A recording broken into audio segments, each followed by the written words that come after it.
আচ্ছা ঠিক আছে, এই বিষয়ে পরে কথা বলছি আমি। কিসের কথা বলছো? ওখানে দাঁড়িয়ে আছো কেন? এদিকে আসো, ব্রেকফাস্ট করো। রহিম চাচা? জি স্যার, উনি আমার সাথেই থাকেন। তোমার পছন্দের সকল খাবারই রান্না করেছেন, নাও খেয়ে বলো কেমন হয়েছে। শোনো তো, এত টাকা শপিং করার কি কোনো প্রয়োজন ছিল? কোথায়, এত অল্পই তো। আর এটা নিয়ে তোমাকে এত টেনশন নিতে হবে না, বুঝতে পেরেছো? ইয়াশ, ইয়াশ, মা, বাবা তোমরা কখন এলে? ওকে আমার কাছে দে, তুমি উপরে আসো, কথা আছে। কি বলবে বাবা? তুমি কাকে পছন্দ করেছো? কথা বলতে পারে না, তোমাদের মধ্যে কমিউনিকেট কিভাবে হবে?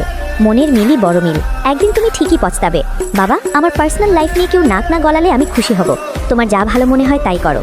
শোনো, ও যেহেতু কথা বলতে পারে না, এমন অনেক কিছুই তোকে বুঝে নিতে হবে। পারবি তো? হ্যাঁ, আমি চেষ্টা করব। নামো। কোথায় নিয়ে আসছো আমাকে? আমি তো কিছুই বুঝতে পারছি না। ভেতরে গেলেই সবকিছু বুঝতে পারবে। কেউ আগে তো দেখি নাই কখনো, না জানি কেমন বাজিয়ে কান ঝালাপালা করে ফেলে। কি বলছো এসব? Just get out. ওদের কথায় কিছু মনে করো না। আপনি অনেক ভালো, থ্যাংক ইউ আমাকে হেল্প করার জন্য। হেল্প কোথায় করলাম, এটাই আমার জন্য অনেক। All the best. কোথায়? ওরা আসছে না কেন? এখনই চলে আসবে স্যার। ফোন দিয়ে দেখো কত দূর আছে। এই যে উনি চলে এসছেন। এটাই তো অ্যাপার্টমেন্ট, তাই না? কেউ ওকে এত টাকার বাড়ি কিনে দিচ্ছে?